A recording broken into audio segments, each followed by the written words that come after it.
नमस्कार दोस्तों और स्वागत है आपका एक और इम्पोर्टेंट और ट्रेंडिंग वीडियो में। आज हम बात करेंगे इंडिया और कनाडा के बीच के एक ऐसे विवाद के बारे में जिसने दोनों देशों के रिश्तों में नया मोड़ ला दिया है। पिछले कुछ महीनों में इंडिया और कनाडा के बीच डिप्लोमेटिक टेंशन काफी बढ़ गई है और इसका मुख्य कारण है खालिस्तान विवाद। लेकिन इस सब का असली कारण क्या है और इसका भारत और कनाडा के रिश्तों पर क्या असर रहा है, ये हम इस वीडियो में विस्तार से डिस्कस करेंगे। तो अंत तक जरूर देखिएगा क्योंकि आज हम इस विवाद का ब्रेक डाउन करेंगे एक निष्पक्ष नजरिए से। सबसे पहले बात करते हैं इस मुद्दे के बैकग्राउंड के बारे में। खालिस्तान एक अलग सिख राष्ट्र का आंदोलन था जो 1980 के दशक में पंजाब में काफी एक्टिव था। ये मूवमेंट जब अपने पीक पर था तब काफी हिंसा और राजनीतिक तनाव देखने को मिला था, जिसका मुख्य बिंदु था ऑपरेशन ब्लू स्टार। इसमें भिंडरावाले जैसे उग्रवादी नेताओं, हरमंदिर साहिब जिसे हम गोल्डन टेम्पल भी कहते हैं, में मिलिट्री इंटरवेंशन हुआ था।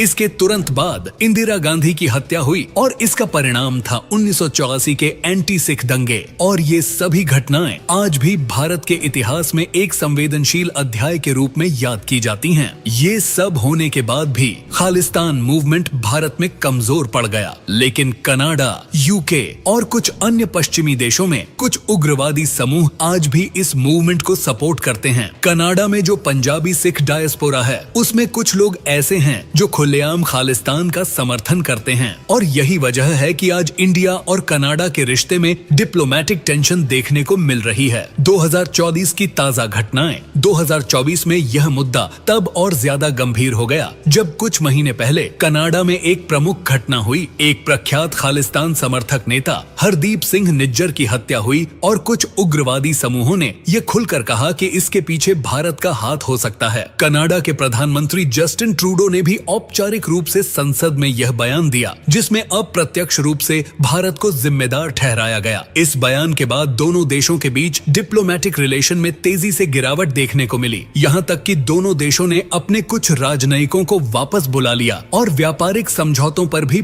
फिर से विचार किया जाने लगा। इंडियन गवर्नमेंट ने इन आरोपों को कड़ी निंदा करते हुए कहा कि कनाडा में जो खालिस्तान मूवमेंट को सपोर्ट मिल रहा है उसके बारे में वो बार बार चिंता जता चुके हैं। लेकिन अब बात ये आ गई है कि अगर ये विवाद ऐसे ही चलता रहा तो इसका असर सिर्फ डिप्लोमेसी तक नहीं रहेगा बल्कि आर्थिक और सामाजिक संबंधों पर भी पड़ेगा। कनाडा का फ्रीडम ऑफ एक्सप्रेशन पर रुख आपको पता होगा कि कनाडा एक लोकतांत्रिक देश है जहां अभिव्यक्ति की स्वतंत्रता को काफी अहमियत दी जाती है। लेकिन सवाल यह उठता है कि फ्रीडम ऑफ एक्सप्रेशन और उग्रवादी विचारधाराओं के बीच सीमा कहां खींचनी चाहिए। कई बार कनाडा में ऐसी रैलियां हुई हैं जहां खुलेआम खालिस्तान जिंदाबाद और भारत मुर्दाबाद जैसे नारे लगाए जाते हैं। ट्रूडो और उनकी पार्टी ने अब तक इन गतिविधियों का सीधा विरोध नहीं किया है क्योंकि उनके हिसाब से ये लोग अपने विचार और राय व्यक्त कर रहे हैं। इस पूरी विवाद में एक और बात समझना जरूरी है। कनाडा की राजनीति में भारतीय सिख डायस्पोरा का बहुत बड़ा रोल है। चुनावों में उनका वोट काफी मायने रखता है और इसी वजह से कई बार ये संवेदनशील मुद्दे खुले तौर पर संबोधित नहीं किए जाते।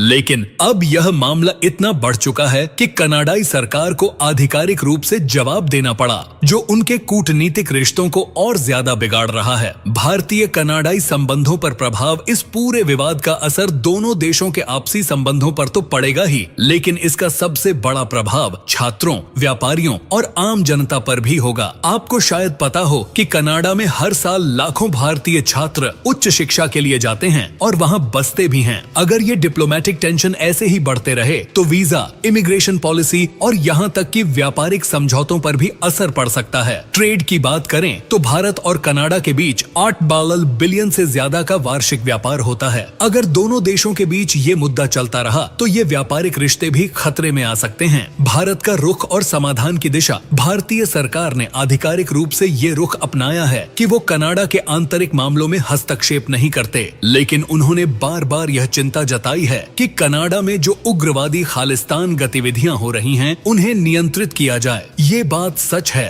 कि दोनों देश लोकतांत्रिक फ्रेमवर्क में काम करते हैं, लेकिन उग्रवादी गतिविधियों को समर्थन मिलना और वो भी एक दूसरे देश के खिलाफ, ये चीज टेंशन क्रिएट करने का सबसे बड़ा कारण है। दोस्तों, यह पूरा विवाद सिर्फ एक देश या एक समुदाय तक सीमित नहीं है, बल्कि इसका असर दोनों देशों के आम लोगों पर भी होगा। राजनीतिक मुद्दों को सुलझाने के लिए संवाद और समझदारी सबसे जरूरी होती है। आपको क्या लगता है, क्या कनाडा और भारत अपने मुद्दे सुलझा पाएंगे और एक बेहतर भविष्य की तरफ बढ़ेंगे? अपने विचार नीचे कमेंट्स में जरूर शेयर करें। अगर आपको ये वीडियो पसंद आई हो तो लाइक करें, सब्सक्राइब करें और बेल आइकन दबाना न भूलें ताकि आपको हर लेटेस्ट अपडेट मिलती रहे। मिलते हैं अगले वीडियो में, तब तक के लिए जय हिंद और जय भारत।